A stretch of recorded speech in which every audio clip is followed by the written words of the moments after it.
नमस्कार। आज हम बीएससी थर्ड ईयर व एमएससी प्रवेश में क्वांटम मैकेनिक्स के बारे में डिस्कस कर रहे थे। तो इसी के संदर्भ में डिस्कस करते हुए हम डिस्कस करते हैं कि दिया हुआ है कि ए के बराबर डी अपॉन डी एक्स और कोई फंक्शन दिया हुआ है फाई बराबर e की पावर एक्स। हमें प्रूव करना है कि यह फंक्शन आइगन फंक्शन है या नहीं।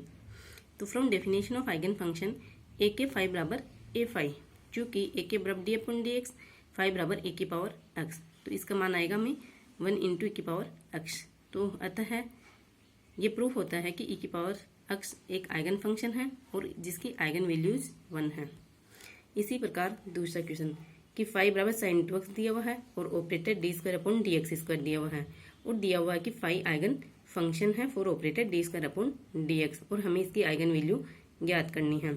तो वही definition of eigen function A के फाई बराबर ए फाई, चूंकि फाई आइगन फंक्शन है अतः D square phi upon D X square अर्थात D square upon D X square sine 2x का मान -4 साइन 2x प्राप्त होगा। अतः इसकी आइगन वैल्यू -4 है।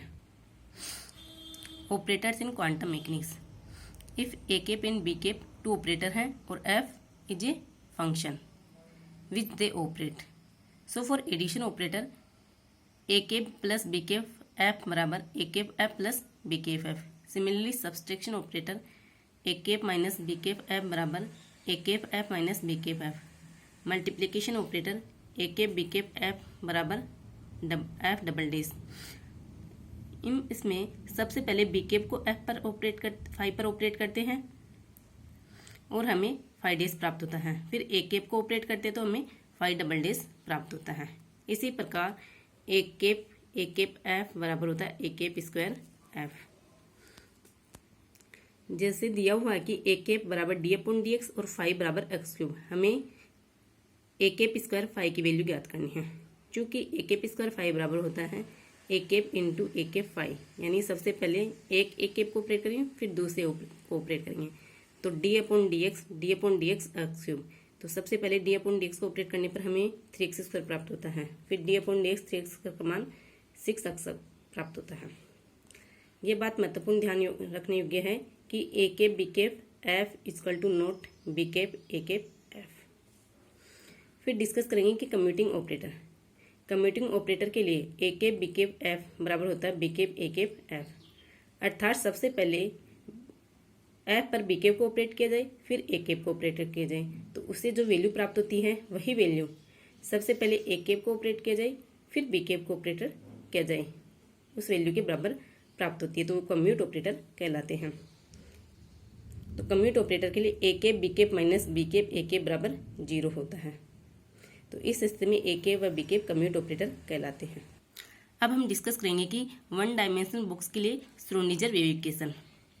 इस डायग्राम में दिखाया गया है कि एम मास का एक पार्टिकल है जो x बराबर 0 से a तक मूव करता है और जिसकी इन्फिनिटी हाई वाल्स है और potential energy inside the box 0 है और आउटसाइड द बॉक्स इन्फिनिटी है। Then Schrodinger equation for 1 dimensional box is written as del square phi upon del X square plus 8 pi square M upon H square E minus V phi बराबर 0। अब हम discuss करेंगे कि inside the box v बराबर 0 and outside the box v बराबर infinity. तो outside the box v बराबर infinity रखने पर हमें फाई का मान 0 प्राप्त होता है, जो ये प्रूफ करता है कि आउटसाइड द बॉक्स पार्टिकल पाया नहीं जाता है। इसी प्रकार इनसाइड द बॉक्स फाई बराबर 0 रखने पर हमें del square phi upon del X square plus 8 pi square M upon H square E phi बराबर 0 प्राप्त होता है।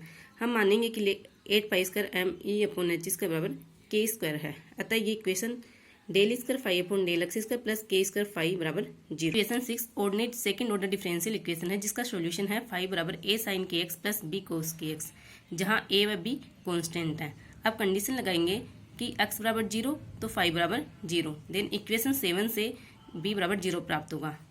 देन फ्रॉम इक्वेशन 7 एवं 8 से फाई बराबर a साइन के एक्स। इसी प्रकार दूसरी कंडीशन लगाने पर कि x बराबर a पर फाई 0 है।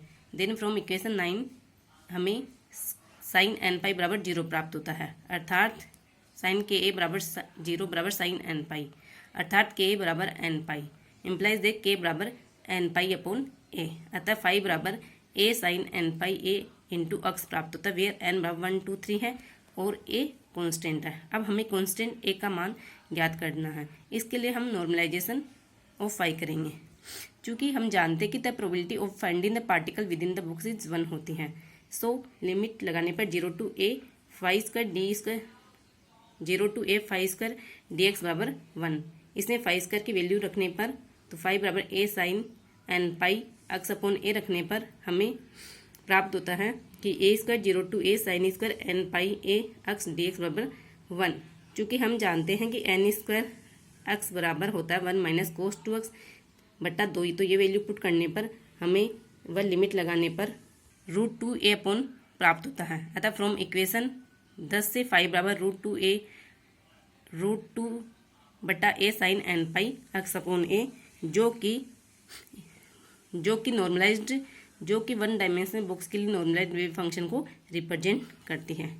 इसी प्रकार हम एनर्जी का मान ज्ञात करेंगे, क्योंकि हमने माना था कि के स्क्वायर बराबर 8 pi square M E upon H square और के बराबर एन पाई अपॉन ए। तो इसकी वैल्यू रखने पर हमें ई बराबर N square H square upon eight M square होता है, जहाँ ए विड्थ दो डायमेंशनल बॉक्स है। एन बराबर 1 बराबर E1 H square upon 8 M square होता है, जिसे 0 पॉइंट एनर्जी कहते हैं। इसी प्रकार E2 बराबर 4 H square upon 8 M square प्राप्त होता है। एन बराबर 3 बराबर E3 बराबर N H square upon 8 M square प्राप्त होता है। और हम फाई 1 फाई 2 और फाई 3 को इस प्रकार रिप्रेजेंट कर सकते हैं। फाई 1 में कोई नोड नहीं है, फाई 2 में एक नोड है, फाई 3 में 2 नोड है। अतः फाई एन में नंबर ऑफ नोड्स की संख्या n-1 होगी।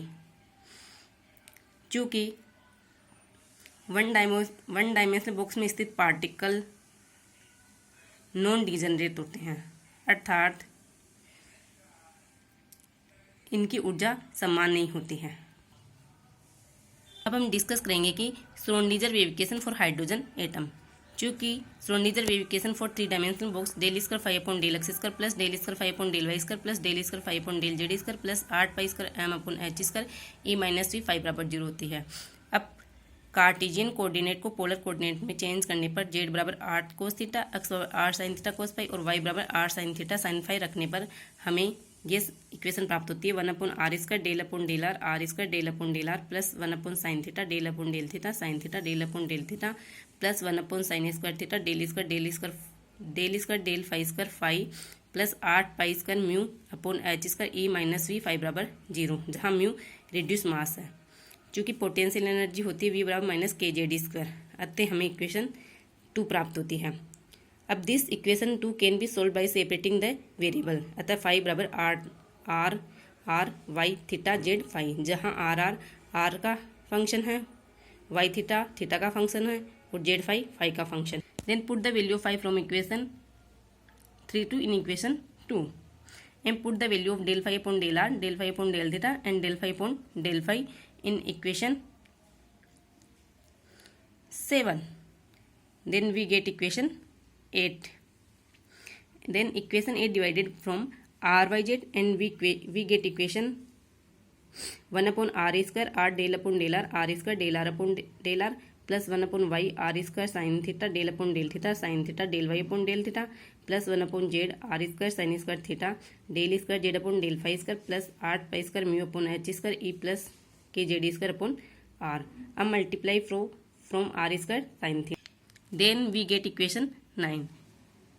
चूँकि equation 9 left hand side is a function of r and theta only and right side function is of r of phi, or this is possible only when each side is constant and that constant is m square. So minus 1 upon z del square z upon del phi square बराबर m square implies del square z upon del phi square plus m square z बराबर 0. This is called phi equation.